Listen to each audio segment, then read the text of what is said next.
Thank you for the question. Minister Nick Beek from BBC News. You talked about Prime Minister Modi's visit to Moscow last month, and a lot of people here were very upset to see that embrace between the two leaders. Also, they were quite upset to see India overtake China in terms of the biggest importer of Russian crude oil.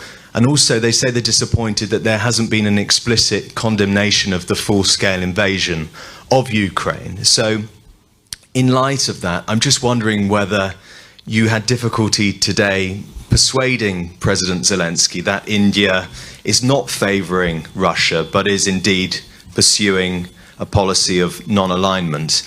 And secondly, because of that meeting in Russia last month, I think Prime Minister Modi is probably the most significant, influential world leader to have spoken to both sides recently. What personal role could he play in some sort of pursuit of peace? Thank you. Regarding your question, you know, in our part of the world, when people meet people, they are given to embracing each other. It may not be part of your culture, but I assure you it's part of ours.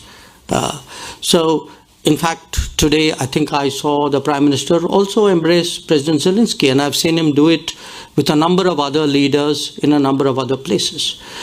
So I think perhaps we have a slightly cultural a gap here in terms of what these courtesies mean. In terms of you know, what you asked about the oil issue, look, you know, India is a big oil consumer. It's a big oil importer because we don't have oil. Now, it's not like there's a political strategy to buy oil. There is an oil strategy to buy oil. There's a market strategy to buy oil. So the figures of where we get our oil imports go up and down. It depends on the state of the market. But it would definitely, I think the fact that the market is tight, that today big suppliers like Iran and Venezuela, who used to supply India, are constrained from operating freely in the markets, I think is a factor which needs to be taken into account. Regarding you know, the conversation between the Prime Minister and President Zelensky, I think it was a perfectly convivial conversation. I think it was very constructive. I think there was a lot that we said which he heard with a great deal of attention. He knows that we mean well by Ukraine.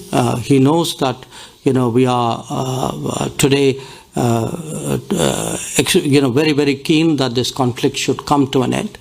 And essentially what the message from our side to him, which, you know, which surely would have not come as a surprise to him, is that, you know, if there is anything that we can do in any way, you know, in sort of upfront or behind or supporting somebody, you know, it's the objective that we are interested in rather than the process.